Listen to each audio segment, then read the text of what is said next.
Well, hello. Welcome back to Orchid Bloom's podcast.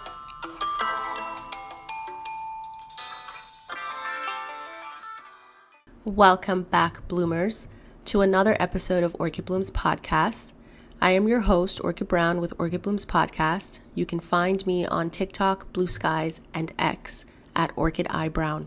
It is now December 1st, and I'm certain that a lot of people are putting up their Christmas tree.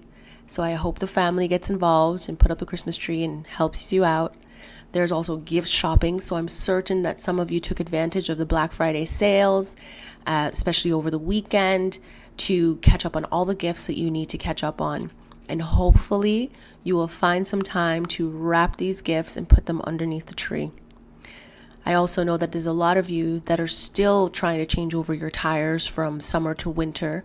And I know that there's a lot of places who are just so backed up, and a lot of people will not be able to change their tire over until the end of December, really. Because I think I asked Canadian Tire, how bad their appointment was. And they said that the earliest that they can give people appointments were like December 24th. And I thought, damn.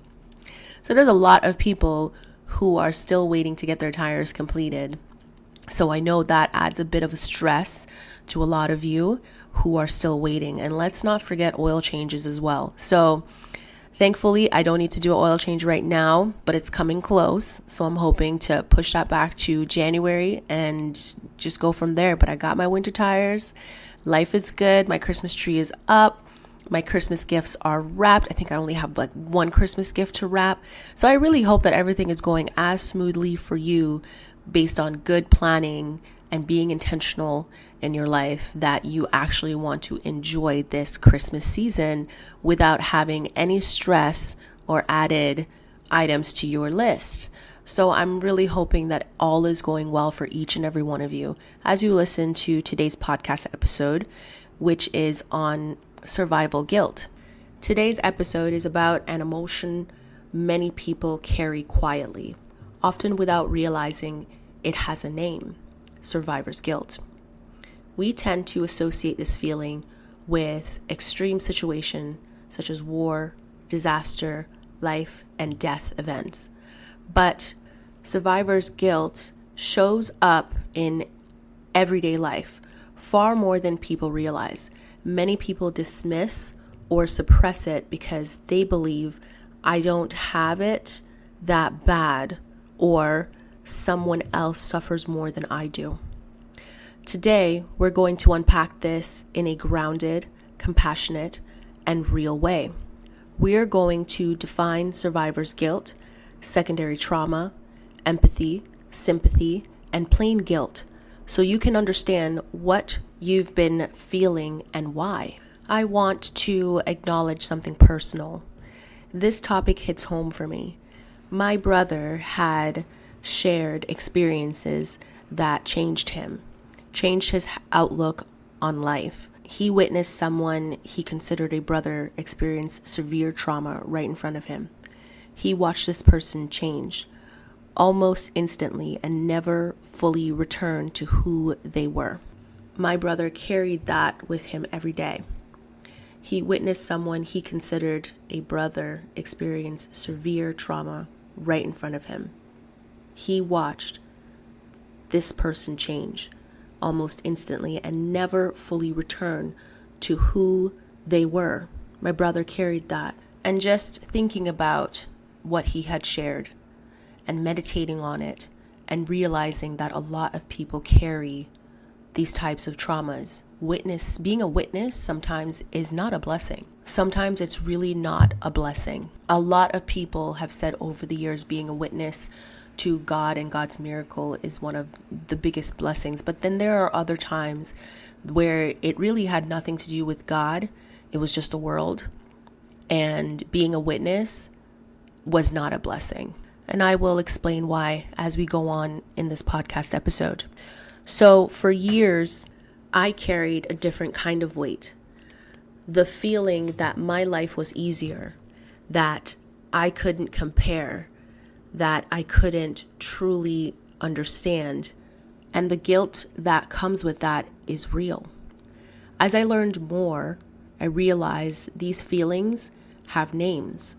These emotional responses follow patterns.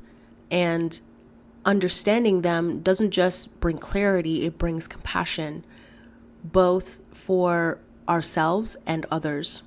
So let's break down all of this and go from there. What is survivor's guilt? Survivor's guilt is the emotional distress that comes from surviving an experience or avoiding an experience that harmed someone else. It is rooted in the question, why them and not me?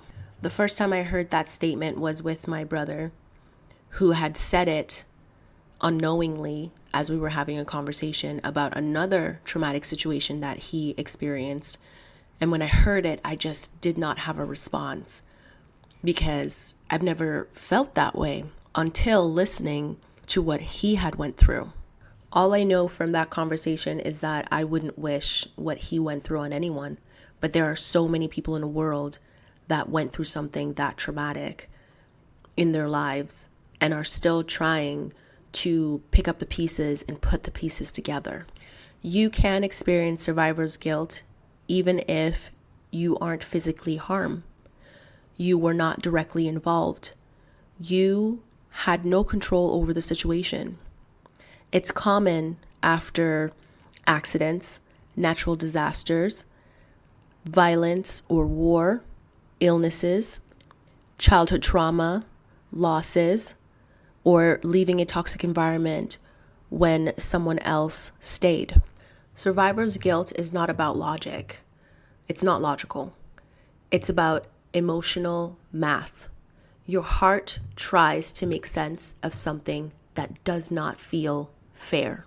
How does survivor's guilt show up? Survivor's guilt can show up in many ways. Siblings who grew up in the same household but experienced different levels of trauma. One might say, I had it easier, so my feelings don't matter. People who escaped abusive relationships while friends or siblings stayed. Immigrants who survived dangerous journeys while others didn't. Veterans who returned home when their fellow soldiers did not. People whose lives improved financially, emotionally, spiritually, while others stayed stuck in pain or dysfunction. People who overcame addiction or mental health struggles while they lost the battle. Parents who outlived a child. One of the deepest form of survivor's guilt. People who avoided a tragedy simply because of timing or chance. If I hadn't been late that day, I wouldn't have been there. Survivor's guilt often hides behind statements like, I don't deserve this. It should have been me. I cannot complain. Others have suffered more.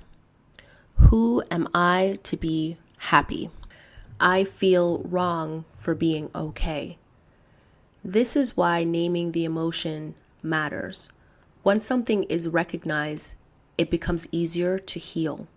A lot of people confuse survivor's guilt with other emotional response. So let's break down the difference clearly. Let's begin with secondary trauma, which is also known as vicarious trauma.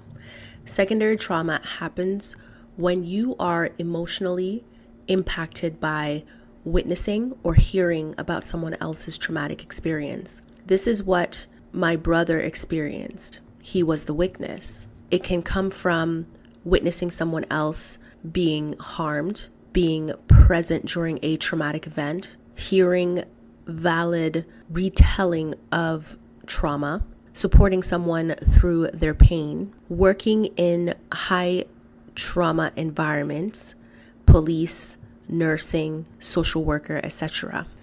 Secondary trauma can cause anxiety, nightmares, emotional numbness, hypervigilancy, intrusive thoughts, personality changes.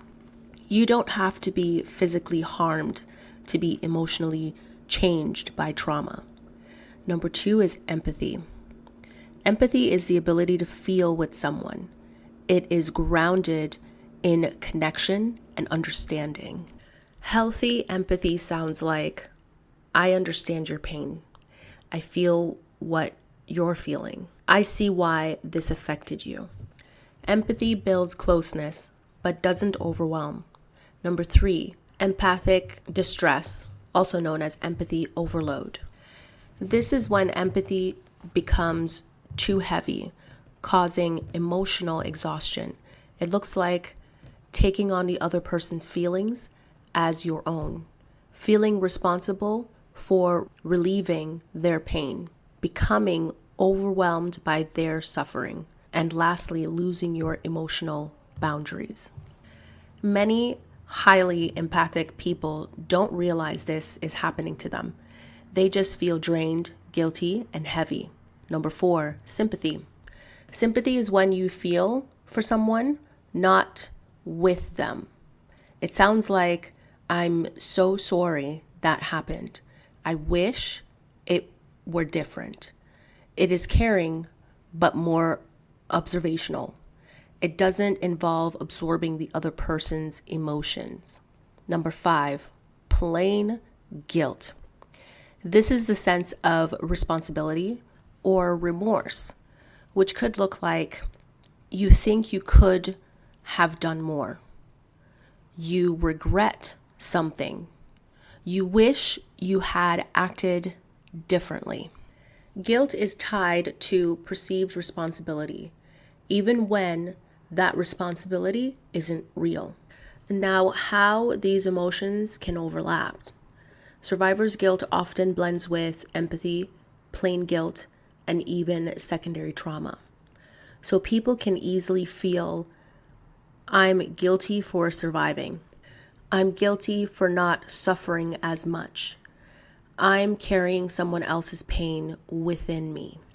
This episode helps untangle those knots so people can finally name what they're feeling. I shared the guilt I felt for not experiencing what my brother lived through. After using this podcast episode to kind of break down all of the categories that I could have fallen in instead of survivor's guilt, I wanted to look at my scenario and all of the emotions, the thoughts, and all that I went through. Mind you, I've been holding on to this because I never had that conversation with my brother. It was all within me internally processing everything and how I was feeling. I did this all on my own and could not get over the guilt of expressing to him how that made me feel. Because what he went through was so much worse, things I wouldn't wish on anybody. And so I really genuinely did not have anything to complain about, to feel about, because it wasn't me, I wasn't there. Listening to some of what he went through was intense.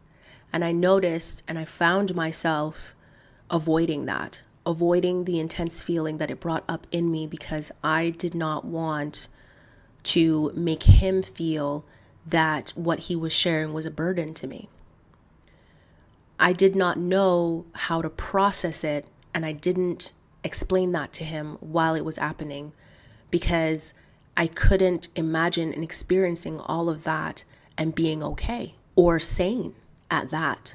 After dwelling on it for a few years, I found myself feeling two different emotions, sadness and guilt, because maybe if I was around, he would not have been alone in any of the things that he experienced. He would have had someone to be right by his side, helping him through this, because again, he was doing all of this all by himself and alone. But I wasn't there.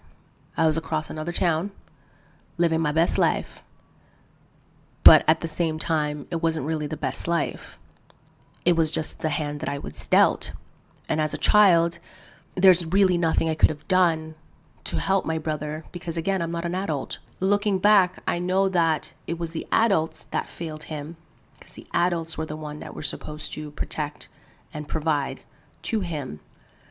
But at the same time, the guilt still affected me because I absorbed that I felt that he just did not have anyone to really be there for him. So I took that on. I absorbed it.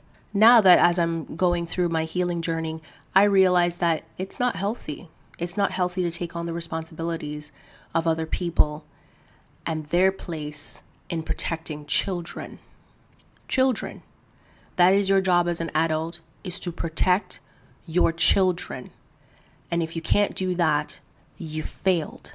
It is not the responsibility of another child to feel that they should have been the adult in a situation when they were a child themselves. So I was being unfair to myself by holding on to that. Now, I mentioned that there was a second emotion, and the second emotion that I felt was pride, because he survived all that and somehow still held a bit of himself. The core was there. It was still there. Who he was as a child, the guy I knew, my brother as a child, was still there. But how he experienced the world was affected. And that was what I struggled to connect with. His thought process and how he connects things were not the same as mine. And so I felt that if I had gone through, if I was there when all of these bad things happened and he experienced these secondary traumas, then maybe I would understand better where he's coming from and be less confused. And so that brought on more guilt. I kept quiet about it for years, what I was feeling, how I was handling things, how I felt disconnected because of these things. And so I never shared it with him. So he was rightfully upset that I never told him, but I felt that I couldn't have anything to complain about, that I couldn't say all of these things to him and make him feel guilty as well for me not being able to connect with him on the level that I would like to connect with him because of how he experienced the world and how that affected him. I couldn't connect to that. Sometimes I understand, and then there's other times where I just don't get it. I just don't. And I feel bad. Why should he feel that his thought process is alienating him to the world? I'm supposed to be his sister. I'm supposed to understand. I understand. I just don't get it. And so that can make someone feel more isolated and more disconnected. And I could be contributing to that. Again, guilt. So I kept quiet, stuffed it down, and ignored it, even while knowing that I still felt that way every day and could not share it because I did not want to burden that person into feeling that what they experienced in their lives made me feel like a bad person. Our traumas did not match, so my feelings weren't valid. That was my thought process. But just because your trauma does not match someone else's, your feelings are still real. And that is what I've learned. My brother expressed that he wanted me to share that with him. He was valid in his feelings of hurt because I didn't want to share that with him. I learned that I didn't need to compare pain, which is what I was doing. Sharing this with him showed understanding. Both of us understood where each of us stood. And I still feel that I passed on some guilt to him through sharing, but that's something that I'm going to have to get through myself because that part isn't really his problem. It's mine. Why do I feel this way? Even though he was the one that experienced it the most, that really went to hell and back.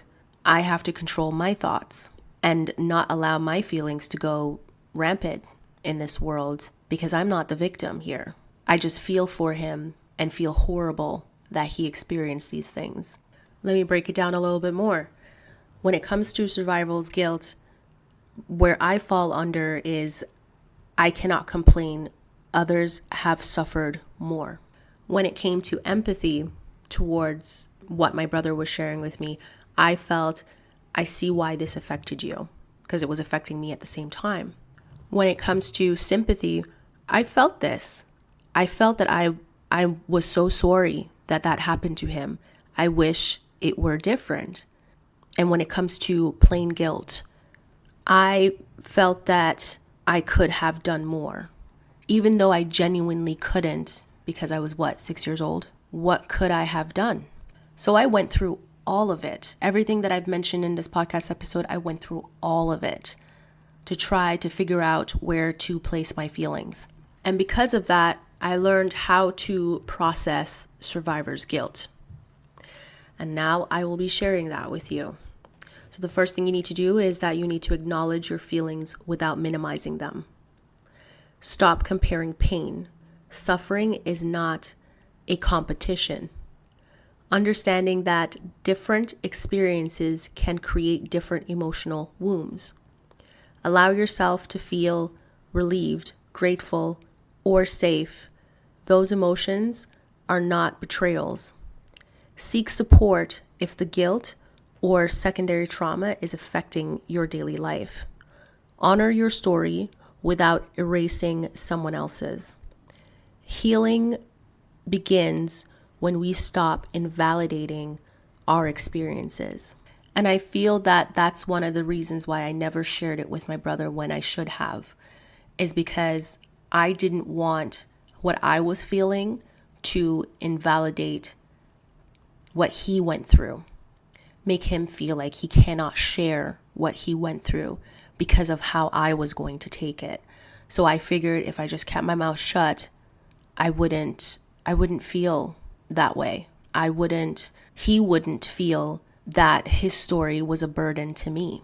I needed to learn how to communicate what I was feeling without invalidating myself or invalidating what he experienced. So it all came down to communication, and I needed time to separate the feelings from how I was going to communicate what I was feeling. I think I figured it out though, but being vulnerable is quite difficult, so I don't know if I did it properly. I'm not sure.